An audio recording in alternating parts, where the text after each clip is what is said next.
istilah atau kata seks dan gender itu sendiri berbeda.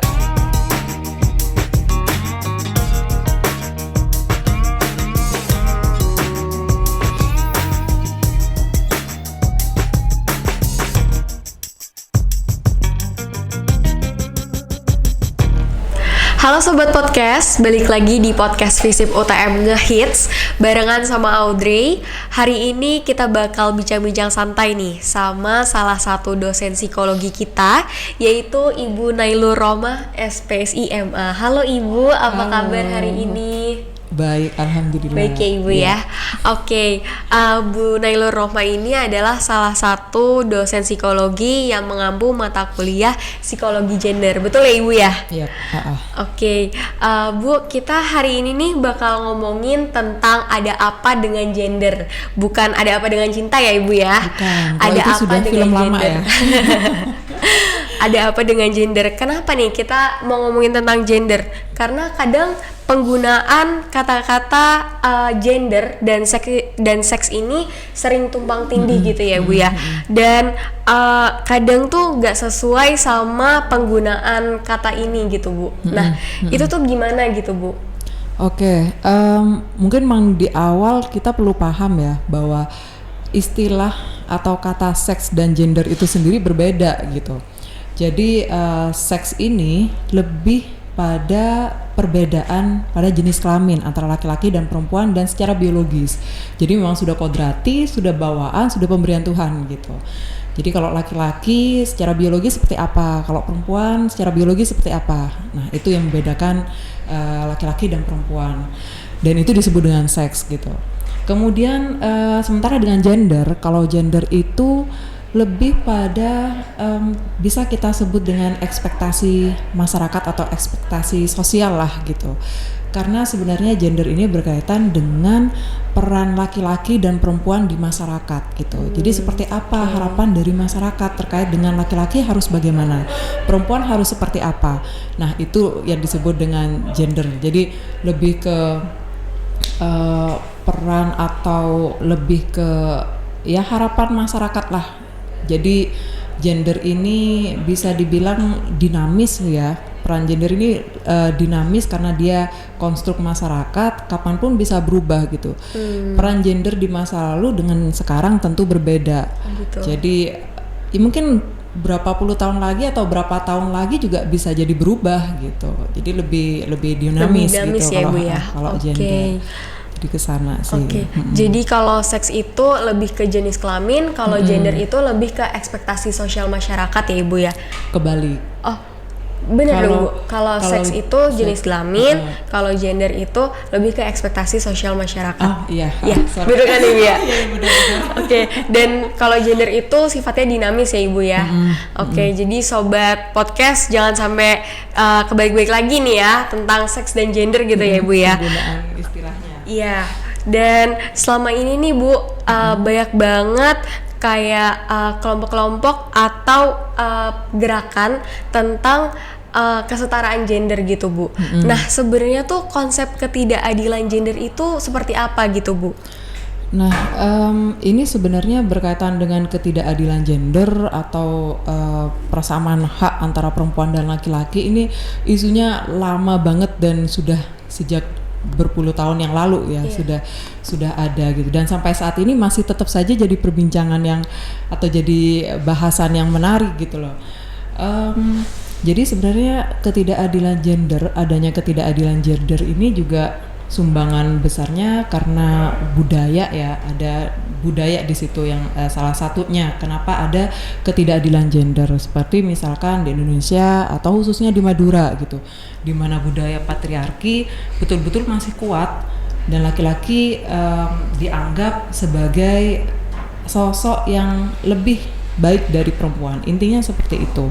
Nah ketidakadilan gender ini banyak gitu menyentuh kehidupan orang-orang hampir di semua aspek gitu. Yang paling sering dibahas atau yang paling sering jadi obrolan begitu adalah saat misalkan perempuan atau wanita ingin berkarir, kemudian misalkan si suami atau laki-laki dipasang suami istri, yang laki-laki bekerja di rumah gitu, entah itu misalkan dia kerjanya secara online sementara yang perempuan ngantor. Nah ini pandangan masyarakat sudah berubah gitu loh, wah ini yang perempuan ini nggak bener nih, masa yang suaminya malah kerja di rumah, stay di rumah, sementara dia yang di luar gimana ngurus anak, gimana ngurus suami, seperti itu.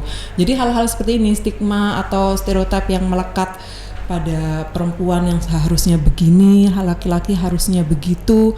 Nah ini akhirnya memunculkan ketidakadilan gender.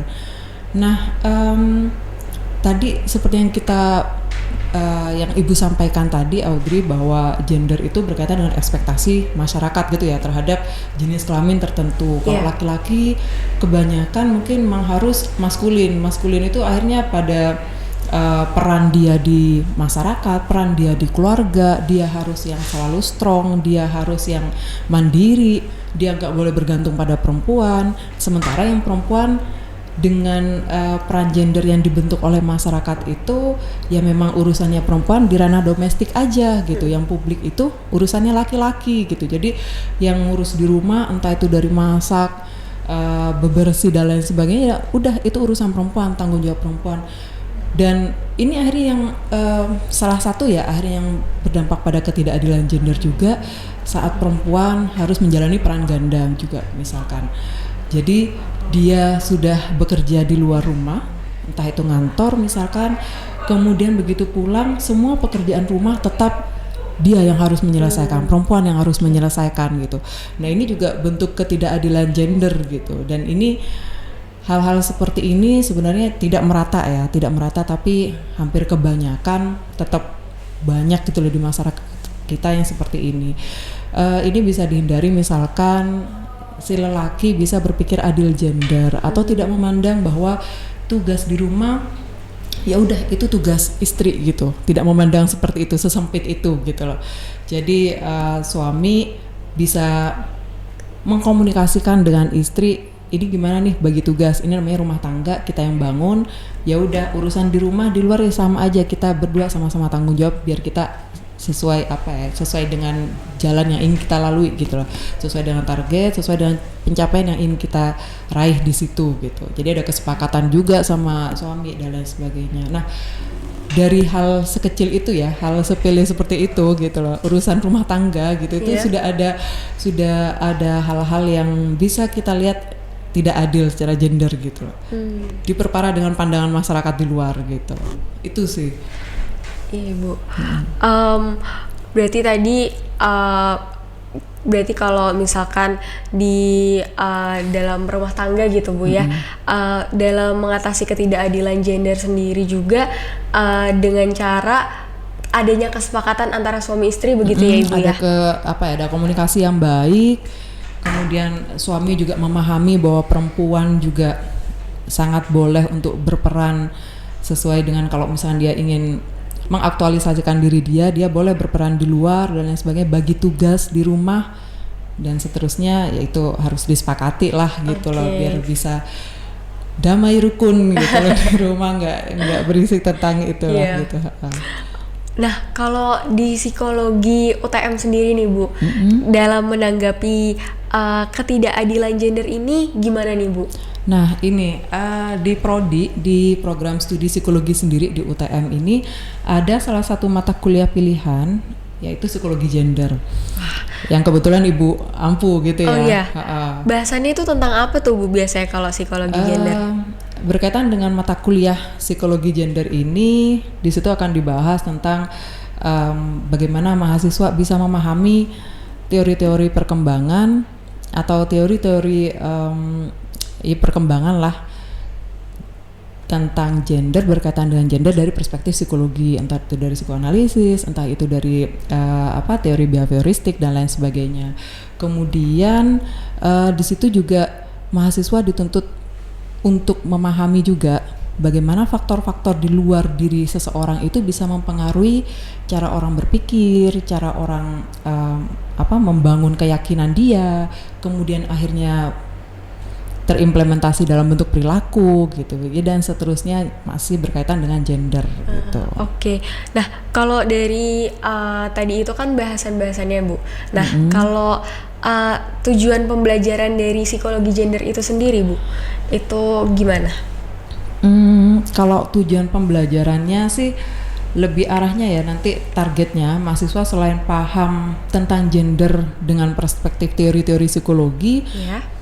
diharapkan nanti mereka bisa mendapatkan perspektif baru, mendapatkan sudut pandang baru, insight baru gitu, berkaitan dengan gender. Jadi bagaimana mereka akhirnya lebih open minded lah, lebih terbuka gitu loh berkaitan dengan gender. Mungkin ada sebagian yang masih berpikir berdasarkan atau ya karena budaya patriarki tadi ya, bahwa laki-laki harus begini, boys don't cry gitu-gitu, laki-laki nggak boleh nangis dan lain sebagainya. Nah, dengan pemahaman yang lebih luas dari yang bisa diperoleh dari mata kuliah psikologi gender ini, diharapkan mahasiswa ini jadi ngerti gitu loh bahwa laki-laki itu nggak harus yang seperti itu, perempuan tuh juga boleh kok seperti itu, laki-laki juga boleh kok menangis untuk menunjukkan mengekspresikan emosi dia gitu, karena emang berkah Tuhan kan seseorang punya beragam emosi dan bebas saja untuk mengekspresikan gitu. Nah, selama ini kan penilaian atau pandangan bahwa laki-laki yang menangis tuh cengeng gitu misalkan, ini kan dibangun dari masyarakat sendiri kan. Padahal sebenarnya nggak masalah karena itu merupakan salah satu bentuk ekspresi emosi gitu. Jadi diharapkan nanti dengan pemahaman yang lebih baik, dengan pemahaman yang lebih luas, mahasiswa jadi punya insight baru, berpikir dan bertindak lebih bijak juga gitu loh dalam menghadapi isu-isu berkaitan dengan gender nanti. Begitu mereka ada di luar kampus atau sudah selesai masuk ke betul-betul dunia nyata lah gitu, mereka bisa berpikir dan bertindak secara lebih bijak lah gitu. Berarti seru juga ya Bu sebenarnya belajar mata kuliah psikologi gender, karena sebenarnya juga berarti ini salah satu bentuk mengurangi ketidakadilan gender di masyarakat ya Bu, karena ini menambah pengetahuan mahasiswa FISIP terutama tentang gender itu sendiri gitu ya Bu. Ini adalah salah satu upaya kami untuk mengurangi adanya ketidakadilan gender, arahnya akhirnya ke sana gitu, karena akhirnya mahasiswa kan pada mulai terbuka nih pemahamannya. Ternyata nggak seperti itu juga ya, ternyata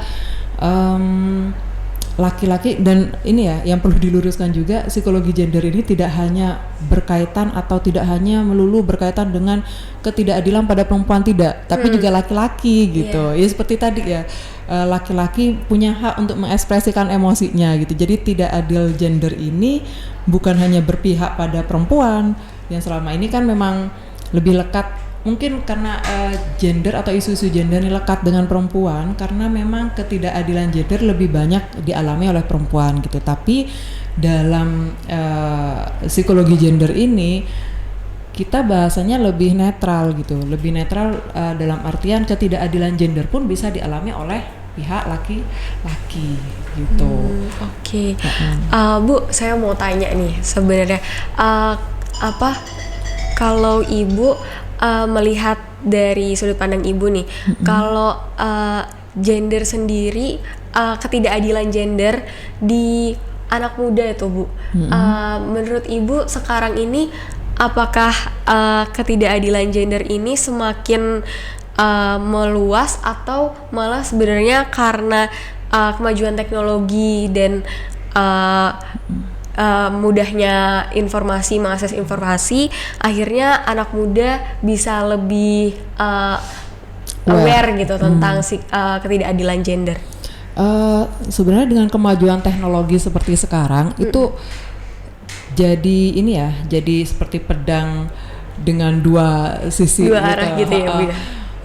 Karena kemajuan teknologi dengan kemudahan kita bisa mengakses informasi, kemudian mengakses informasi ini tidak hanya di daerah perkotaan saja gitu loh. Sekarang sampai ke desa-desa sudah biasa pegang Android, sudah biasa mengakses informasi dari manapun.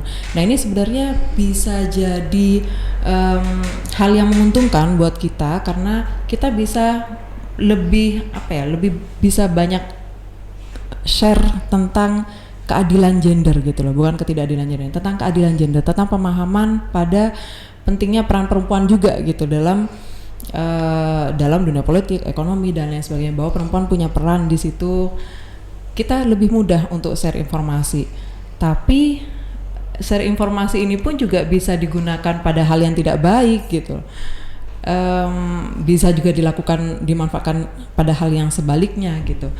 Tapi dengan kemajuan teknologi juga sekarang kita selain bisa membangun pemahaman masyarakat dari situ, banyak kasus-kasus yang kemudian bisa di-up berkaitan dengan ketidakadilan gender, entah itu pada laki-laki dan perempuan, bisa dengan mudah menjadi viral gitu loh, karena kemajuan teknologi, dan akhirnya bisa jadi pembahasan gitu berkaitan dengan rancangan undang-undang berkaitan dengan gender juga. Itu juga bisa bisa jadi viral karena kemajuan teknologi juga gitu, yang sampai mencapai pada lokasi desa-desa dan seterusnya. Jadi kalau menurut Ibu sesuai dengan siapa yang mau memanfaatkan gitu ya. Jadi karena memang seperti pedang dua sisi gitu, bisa dimanfaatkan untuk hal-hal yang positif, untuk hal-hal yang baik, bisa mendukung untuk penyebaran tentang pemahaman tentang adil gender, tapi juga bisa sebaliknya gitu loh, dimanfaatkan untuk hal-hal yang tidak baik juga gitu loh, berkaitan dengan ketidakadilan gender.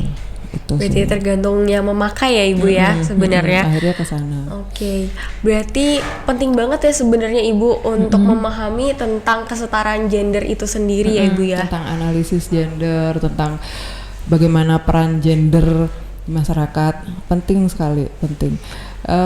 Dan ya penting juga karena kita ini kan tumbuh berkembang dengan diasuh oleh orang tua atau caregiver siapapun, entah itu pengasuh, entah itu nenek atau paman, bibi.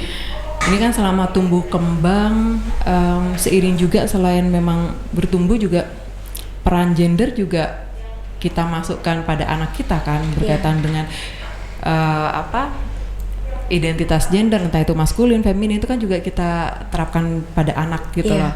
Dan itu ya saya pikir penting dipahami karena kita ingin membentuk masyarakat yang bisa adil gender gitu, yang tidak memandang bahwa laki-laki yang memasak di rumah, yang stay di rumah sementara istrinya kerja, itu adalah bukan laki-laki sepenuhnya, bukan laki-laki yang maskulin gitu. Kita tidak memandang sesempit itu gitu loh, karena bisa jadi dia sudah ada kesepakatan dengan istrinya, sudah ada kesepakatan dengan istrinya bahwa siapa nanti yang akan jaga rumah sementara saya kerja. Jadi ya, istri tidak keberatan ya tidak masalah. Begitu juga perempuan saat dia bekerja di luar, atau ada perempuan yang mungkin jadi pilot atau jadi binaragawati gitu, dia juga tidak dipandang aneh atau loh perempuan lo kok bisa ya gitu. Kan kadang kita sering kan dengar kalimat seperti itu, dia perempuan lo kok bisa gitu loh. Stereotipnya Ibu ya udah. Nah ini berangkat dari stereotip pada perempuan ini kan gitu loh, karena mereka dipandang kurang mampu, dipandang lebih lemah. Ya ini ada subordinasi, ada marginal pada perempuan gitu-gitulah.